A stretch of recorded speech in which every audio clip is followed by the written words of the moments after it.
Welcome to Cosmic Drift Stories, your portal to multiverse tales.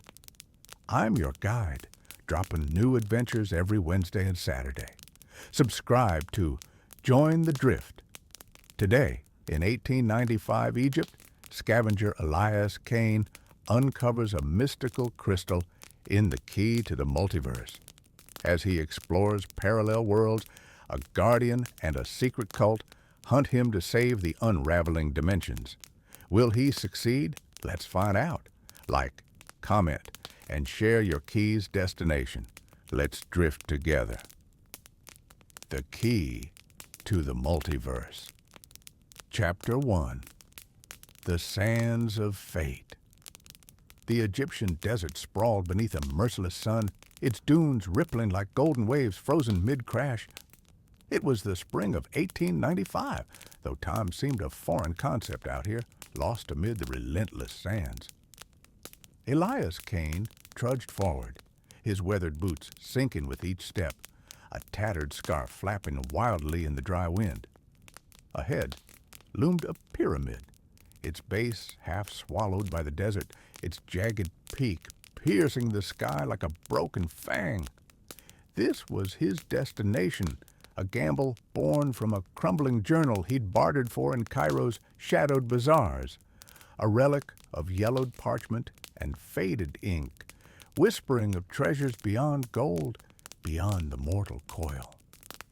The Vault of the Unseen, it called this place, and Elias, a scavenger forged by a life of chasing phantoms, felt its siren call in his bones. He wasn't a scholar or gentleman of means. Born 38 years ago in a sagging London tenement, Elias had known hardship from the cradle. The air had always been thick with coal dust, the walls damp with mold, and the cries of the poor a constant lullaby. His mother, a seamstress with hands cracked from thread, had succumbed to a consumptive cough when he was 7, her final breaths rattling in a room where the fireplace offered more smoke than warmth. His father, a dock worker turned drunk after a fall, shattered his leg, followed soon after, lost to gin and despair in a Whitechapel alley. Left to fend for himself, Elias had scavenged to survive, picking pockets in fog-choked streets, scavenging shipwrecks along Cornwall's jagged coast, and later delving into jungle ruins in Central America. Each find, a tarnished Roman coin, a jade figurine from Belize, a golden idol that paid his rent for a year, had been a stepping stone to the next. His hands, calloused and scarred, told the tale of every dig, while his pack clinked with the tools of his trade. A shovel dulled by sand, a pickaxe chipped from stone, and a kerosene lantern flickering on its last drop of fuel. The pyramid was his boldest wager yet, and he'd staked his last shillings on its promise. The entrance yawned before him, a black maw framed by hieroglyphs etched deep into the stone, stars winking, eyes gazing, hands reaching into unseen voids. He traced a finger along one glyph, feeling a faint vibration beneath his glove, which he'd chalked up to the wind or his own exhaustion. The sun had roasted him since dawn, his canteen nearly empty, the water tasting of rust and desperation. With a deep breath, he stepped into the cool, heavy air of the passage, the lantern's weak glow slicing through the darkness. The tunnel sloped downward, its walls narrowing until they grazed his broad shoulders. Dust swirled in the light, his boots crunching on sand and shattered pottery. Time bent in the gloom, minutes stretching into hours perhaps, though he had no watch to confirm it. The air grew thick, carrying a scent of earth and something metallic, like blood, long dried. At last, the passage widened, spilling him into a chamber that stole his breath. It was vast, circular, its domed ceiling aglow with a faint, starry light that pulsed like a living thing. The glow wasn't from his lantern. It emanated from the stone itself, a soft radiance that danced across the walls. Elias's heart thudded as he lowered the lantern, its flame paling against the chamber's eerie brilliance. At the center stood an obsidian pedestal, polished to a mirror sheen, and atop it rested a crystal the size of his fist. It swirled with iridescent hues, blues bleeding into purples, gold shimmering like trapped sunlight, shifting as if alive. He approached, pulse racing, the air humming with a frequency that vibrated in his chest. He'd unearthed treasures before, Roman coins from a Cornish wreck, a Mayan mask that fetched a fortune in Belize. But this was no mere artifact. This was otherworldly. Reaching out, he hesitated, half expecting a trap. Spikes, poisoned darts, a collapsing ceiling. None came. His gloved hand closed around the crystal, its surface warm, almost pulsing. For a moment, the world held still, the hum deepening into a roar. Then it shattered. Light erupted, blinding him, and Elias staggered, clutching the crystal to his chest. The chamber vanished, replaced by a city of glass towers stabbing a violet sky. Hovering carriages glided silently above streets of liquid silver, their surfaces rippling like mercury. Below, tall figures moved, translucent, their forms shimmering, their eyes glowing with a soft, eerie light. The air stung his lungs, sharp with ozone and the sweet tang of wild jasmine. He turned and the vision snapped shut, the pyramid stone walls crashing back around him. "What the bloody hell?" he croaked, his voice echoing off the damp stone. His heart pounded. He'd felt that place, smelled it, tasted its alien air. No dream, no heat-induced mirage. He gripped the crystal tighter, its light dimming to a faint pulse, and willed it to shift again. The chamber melted away, slower this time, and he stood on a cliff overlooking an ocean of molten gold, its waves crashing against black stone with a sound like thunder. Above, winged creatures wheeled, their scales glinting like polished steel, their cries slicing through the sulphurous air. He released his focus, and reality yanked him back.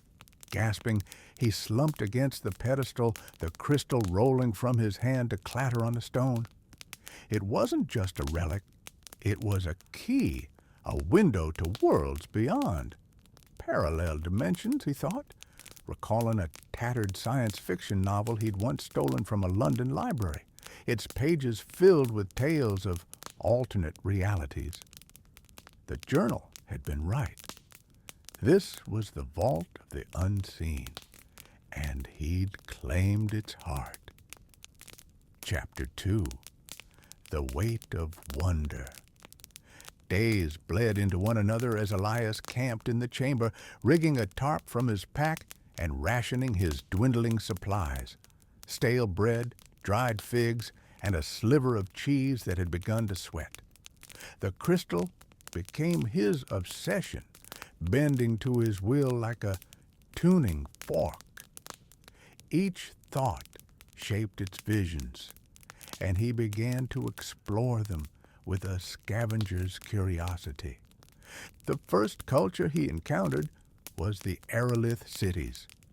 He stood on a cloud-wreathed platform, gazing at cities of crystalline spires hovering above an endless sea of mist. The air hummed with a harmonic resonance, and winged beings, luminari, glided gracefully between structures. Their translucent forms glowed faintly, their eyes like stars. The cities floated on levitating crystals, which the luminary, led by a cast of cantors, maintained through song. Elias watched a ritual. The cantor's voice is weaving a melody that steadied the crystal's hum. An echo, a lower caste worker, approached him, her curiosity breaking their sacred silence. Before he could speak, a cantor, Cirrus, silenced her, her stern gaze locking onto Elias. The ground trembled as the key's cracks interfered and the vision faded. Next, he glimpsed the Iron Dominion. A battlefield of steam-powered machines clashed with lightning-clad giants, the Stormborn. The Gearkin, with their mechanical limbs, ruled a land of iron plains, worshipping the eternal engine. An engineer, her arm a tangle of gears, mistook Elias for a spy, demanding his allegiance. The key's hum disrupted a machine, causing chaos, and a Forge Lord, Krail, vowed to hunt him. The vision ended with the ground shaking, the dimension's stability wavering. The Sylvan chorus followed, a forest of crystal trees under twin suns. The Lumerae, glowing-skinned and matriarchal, lived in harmony with their singing trees. The matron, Leora, accused Elias of poisoning their world when the key's energy clashed with the forest's song. A young Lumerae, Calith, befriended him, but a guardian spirit drove him out as cracks appeared in the trees. Finally, the Ashen Exiles, a wasteland of ash and ruin. The Emberkin, tattooed with the names of the dead, mistook Elias for a sign from their voices. An elder, Froth, demanded his aid, but the key's light restored a patch of land only to unleash shadows, turning the exiles against him. The sky cracked as he fled. Each vision drained him, his vision blurring, his hands trembling, but he pressed on, the crystal's cracks deepening. One night, by a sputtering fire, an unbidden vision struck, an earth with gleaming pyramids and chanting figures. One turned, her eyes piercing his, and the vision broke, leaving him chilled. Chapter 3. Shadows in the Sand. Footsteps echoed from the passage, halting his thoughts. A figure emerged, cloaked and hooded, her presence commanding. In her hand, a staff topped with a smaller crystal glowed, mirroring his. "You shouldn't have taken it," she said, her voice cutting through the stillness. "The key doesn't belong to one world." Elias rose, clutching his prize. "Who are you?" "A guardian," she replied, stepping forward. "One of many. That crystal links the multiverse. Every glimpse fractures the barriers. Look, see the cracks?" He glanced down, the fissures stark. "I didn't know," he said, defiance flaring. "It's mine now." "It's no one's," she hissed. "Return it, or the dimensions will bleed. Chaos will follow." He hesitated, recalling the trembling worlds. She lunged, staff blazing, and Elias raised the crystal. Light flared, plunging them into the Ashen Exile's wasteland. Chapter 4. The Scholar's Gambit. The red sands of the Ashen Exiles whipped around Elias and the Guardian, the air thick with dust and despair. Her staff flared, a beam of light slicing toward him, but Elias twisted, the key's power flaring instinctively. The wasteland vanished, replaced by the humid embrace of a jungle, vines snapping like whips, their thorns glinting with venom. He stumbled, heart pounding, as the Guardian materialized beside him, her hood slipping to reveal a face lined with ancient wisdom, her eyes of piercing amber. You can't run forever, she said, staff raised. Each jump weakens the barriers. Elias ducked as a vine lashed out, the key pulsing in his grip. Then stop chasing me, he shouted, willing another shift. The jungle melted into the Aerolith city's misty heights, where luminary cantors sang to stabilize their floating spires. The guardian staff clashed with the key's light, and the platform trembled, cracks spiderwebbing through the crystal foundation. Cirrus, the stern cantor, glared at Elias, her song faltering. "Outsider, you bring ruin," she cried as the guardian pressed her attack. Exhausted, Elias shifted again, landing in the pyramid chamber. He collapsed against the pedestal, the guardian vanishing as the key's glow dimmed. Its cracks deepened, and he felt a chill. Something was watching. Footsteps echoed, and a figure emerged from the passage. A woman in a dusty khaki suit, her auburn hair pinned beneath a wide-brimmed hat. She carried a satchel bulging with notebooks and a revolver holstered at her hip.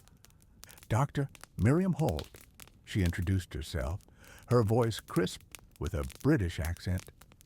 "I've been tracking this site for months. Who are you and what's that?" Her gaze fixed on the crystal. "Elias Kane," he rasped, pocketing the key. "Just a scavenger. This question mark a trinket. Nothing more." Miriam arched an eyebrow, stepping closer. "That trinket hummed when I entered. I'm an archaeologist with a British museum, and I've deciphered enough hieroglyphs to know this place isn't ordinary. Show me." Reluctantly, Elias revealed the crystal, its light flickering. Miriam's eyes widened. "Incredible! The vault of the unseen. Legends say it holds a gateway. Where did you find it?" "On that pedestal," he said, nodding toward it. "It shows me other worlds." Before she could respond, a distant chant echoed from the passage, low, rhythmic, laced with menace. Miriam drew her revolver. "That's not wind. We're not alone." Shadows flickered, and robed figures emerged, members of the cult of the unseen, their faces hidden beneath hoods, their hands clutching curved daggers. Their leader, a tall man with a voice like gravel, stepped forward. "The key belongs to the Brotherhood. Surrender it or die." Elias gripped the crystal, its power surging. Light flared and the chamber emptied, leaving him and Miriam gasping in the sand outside. "Who were they?" she demanded. "Trouble," Elias muttered, "and they won't stop." Chapter 5. Echoes of Rebellion. The sun dipped low, casting long shadows across the dunes as Elias and Miriam retreated to a makeshift camp. Miriam unpacked her satchel, spreading maps and notes across a crate. "The cult of the unseen," she explained, "is a secret society rooted in ancient Egyptian mysticism. They believe the vault holds the power to unite all realities under their rule. That crystal, your key, must be their target." Elias turned the crystal in his hand, its cracks glowing faintly. "It's more than that. It's alive. I've seen worlds, cities in the clouds, machines at war, forests that sing." Miriam's skepticism softened. "Show me." He focused, and the Aerolith cities reappeared. They stood on a misty platform, watching luminary cantors chant. An echo, a young female with trembling wings, approached. "You're the outsider," she whispered, breaking silence taboos. "I'm Terran. The cantors hoard the crystal's power. We echoes want freedom." Cirrus's voice cut through. "Terran, desist!" But the platform shook. the key's interference amplifying the echo's unrest.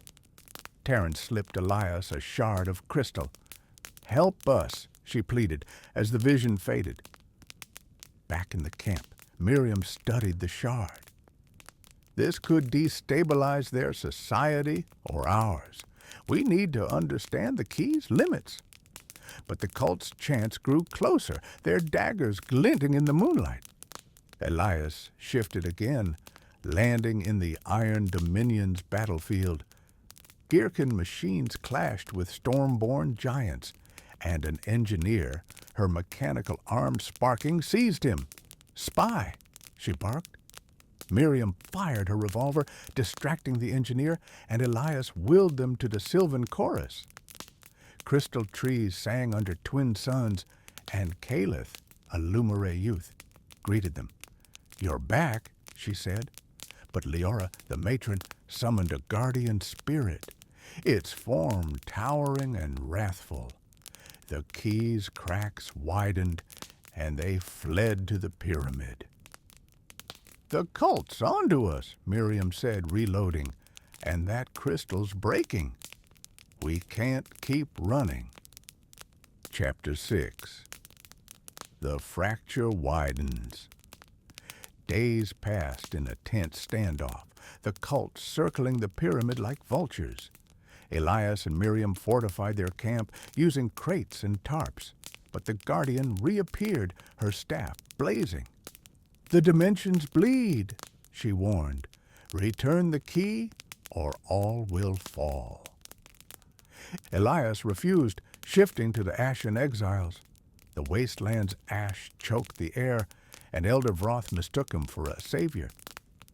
"The voices sent you," he declared, but shadows, echoes of the cult, unleashed havoc, collapsing the sky. Miriam dragged Elias back, the key's light faltering. In the pyramid, the Guardian's words haunted him. He saw visions unbidden, the Aerolith cities crumbling, the Iron Dominion's machines seizing, the Sylvan Chorus trees shattering, the Ashen Exiles' last stand. The cult breached the chamber, their leader raising a dagger. "The key is ours!" Elias and Miriam fought, but the Guardian intervened, driving the cult back. "Choose," she said, "power or peace." Elias wavered, the crystal's cracks glowing red. The multiverse's fate hung in the balance. Chapter 7. Threads of the Multiverse.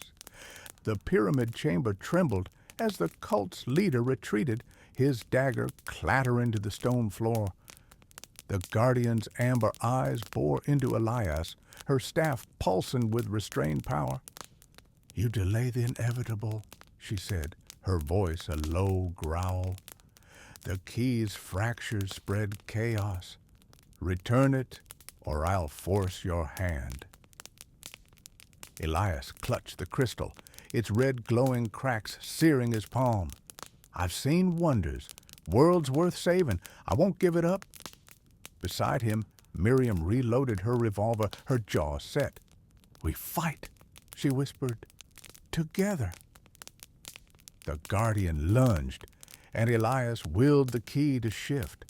Light flared, plunging them into the Aerolith city's misty heights. The platform buckled under their weight, and Cirrus, the luminary cantor, shrieked, "Outsiders defile our harmony." Terran, the rebellious echo, darted forward, her wings trembling.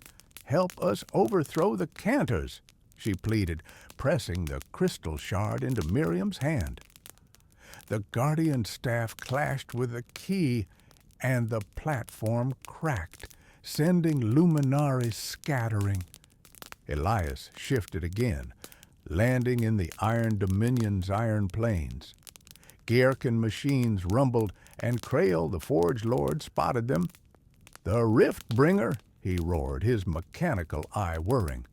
Stormborn giants hurled lightning, and an engineer seized Miriam, her mechanical arm clamping tight. "You'll answer to the Eternal Engine." Elias broke free, the key's light disrupting a machine, but the Guardian appeared, her staff striking. The ground shook, and they fled to the sylvan chorus. Crystal trees sang under twin suns, but their melody was discordant. Calith, the Lumere youth, ran to Elias. "The forest weakens," she cried as Leora summoned the guardian spirit. Its crystalline form towered, vines lashing, but Miriam fired, shattering a vine. The key's cracks widened, and the guardian dragged them to the ashen exile's wasteland. Ash choked the air, and Vroth the elder rallied his tribe. "The voices demand your blood," he shouted as Shadow's cult echoes unleashed chaos. Exhausted, Elias shifted back to the pyramid. The cult breached again, their chants deafening. Miriam handed him the shard. "Use it," she urged. The guardian staff flared and the chamber split, dimensions bleeding together. Mist, iron, crystal, ash colliding. Elias saw the multiverse unraveling, and his resolve wavered. Chapter 8. Bonds in the Breach. The pyramid chamber became a kaleidoscope of realities, the key's fractures tearing the fabric of the multiverse. Luminary cantors sang amidst Gherkin machines, their harmonies clashing with the rhythmic clank of steel. Crystal trees sprouted from ash dunes, and storm-born giants battled cult shadows. Elias staggered, the crystal burning his hand as Miriam shielded him with her body. "We can't keep this up," she shouted over the din. The guardian advanced, her staff a beacon of order. "The key must be destroyed," she insisted. "You've seen the cost." But Elias's mind raced to Terran's plea, Calith's fear, Vroth's hope. "There's another way," he muttered, focusing the shard. Light stabilized the chamber, briefly aligning the dimensions. Miriam gasped. "It's a conduit. Use it to balance them." The cult leader lunged, dagger aimed at the shard. Elias parried with the key, and they shifted to the Aerolith cities. Terran joined them, her wings steadying. "The cantors fall if we act," she said, leading them to a crystal core. Cirrus confronted them, but Miriam negotiated, offering the shard as proof of alliance. The counter relented, and the platform stabilized, though the key's cracks deepened. They shifted to the Iron Dominion, where Krail's machines closed in. The engineer, now sympathetic, revealed a weakness in the Forge Lord's control. Elias disrupted it with the key, and the Stormborn aided their escape, lightning shattering Krail's throne. In the Sylvan Chorus, Calith convinced Leora to accept the shard's energy, healing the trees, though the guardian spirit lingered, wary. In the Ashen Exiles, Vroth's tribe turned on the cult shadows, buying time. Miriam's bond with Elias grew, her intellect complementing his grit. But the guardian's voice cut through. "You delayed doom. The key's end is near." The dimensions flickered, and the cult's chants grew louder, their presence a shadow across all worlds. Chapter 9. The Edge of Eternity. The pyramid chamber was a war zone, dimensions bleeding as the cult breached fully. Their leader, cloaked in black, seized the shard, chanting to amplify the key's fractures. Elias and Miriam fought back to back, her revolver barking, his key flaring. The guardian intervened, staff clashing with the cult's magic, but the multiverse teetered. Aerolith spires crumbled, iron machines stalled, sylvan trees shattered, ashen skies collapsed. Elias saw it all. Terran falling with her city, Krail's empire burning, Calith's forest dying, Vroth's tribe vanishing. "No more," he whispered, tears mixing with sweat. The Guardian nodded. Destroy it, and the balance returns. He raised the key, its light blinding, and shifted to a void, a swirling maelstrom of colors, the multiverse's heart. The cult leader followed, shard in hand, but Miriam tackled him, wresting it free. Do it! She screamed. Elias hurled the key into the void, its shards exploding like stars, the shard amplifying the blast. The void stabilized, dimensions snapping back, silent, whole. The pyramid chamber returned, empty save for Elias and Miriam. The Guardian appeared, softer now.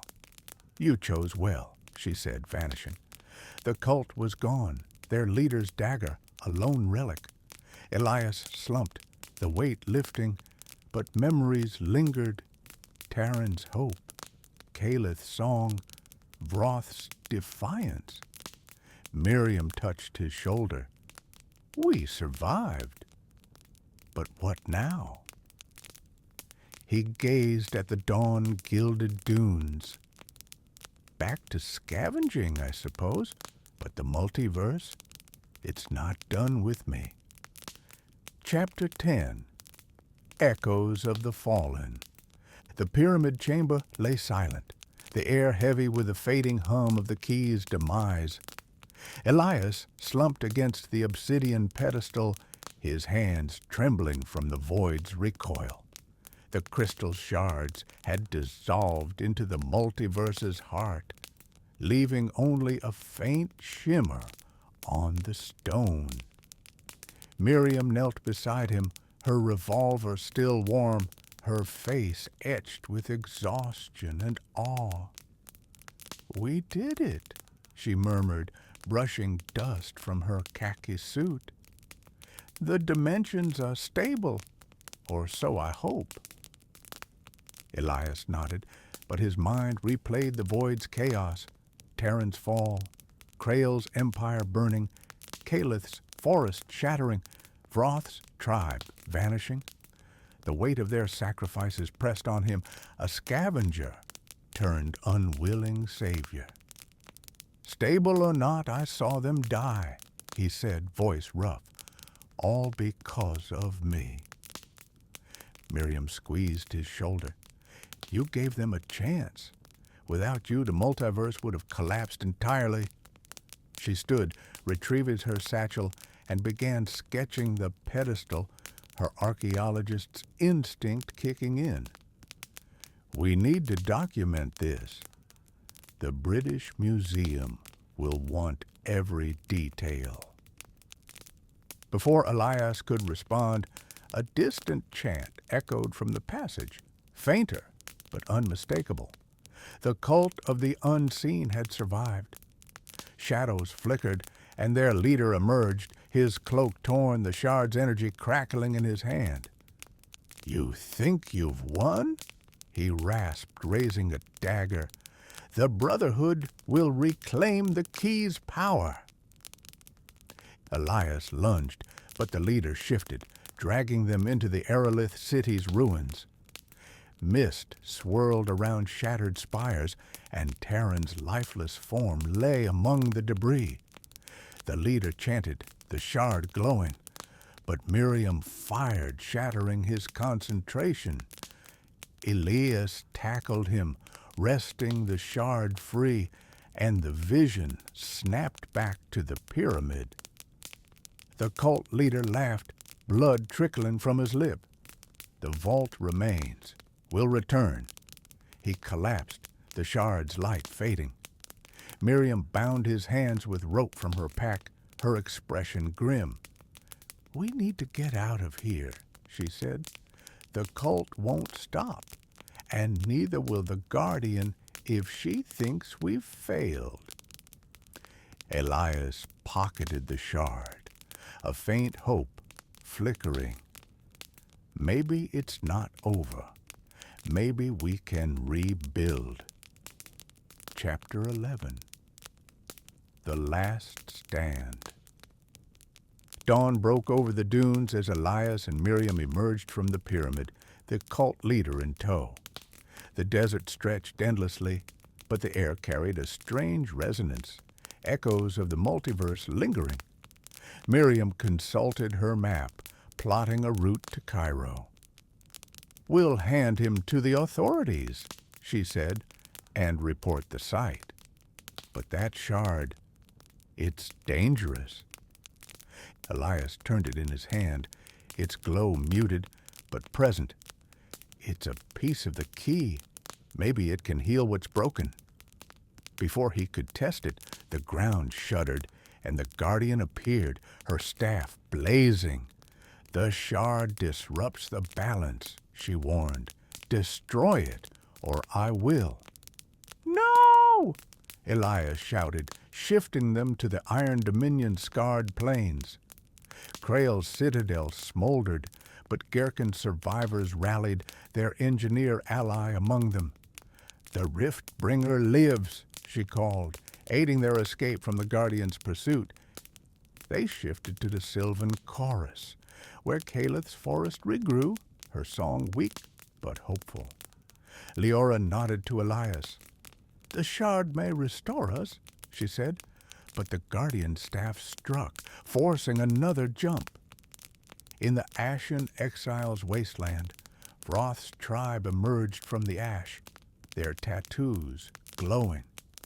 "The voices guide you," Vroth said, joining the fight against cult shadows that materialized. The Guardian's power clashed with the shard's energy, and Elias saw a vision, the multiverse mending, but at a cost. "I can't lose more," he whispered, focusing the shard. Light surged, stabilizing the dimensions, but the Guardian seized it, her expression softening. "Enough!" she said, crushing it. The cult shadows dissolved, and the wasteland stilled. Back in the pyramid, the Guardian vanished, leaving Elias and Miriam alone. "The balance holds," Miriam said, "but the cult's leader knows the vault's location. We must seal it." Elias nodded, gathering stones to block the entrance. One last dig, then. Chapter 12. The Scavenger's Dawn. The pyramid's entrance was sealed by nightfall. The cult leader delivered to Cairo's authorities with Miriam's testimony. The British Museum dispatched a team to study the site, but Elias and Miriam lingered, watching the dunes under a starlit sky. The multiverse's echoes faded, but memories haunted him. Terran's rebellion, Krail's wrath, Calith's song, Vroth's faith. Miriam packed her notes, her voice gentle. "You're not just a scavenger anymore, Elias. You've seen beyond this world.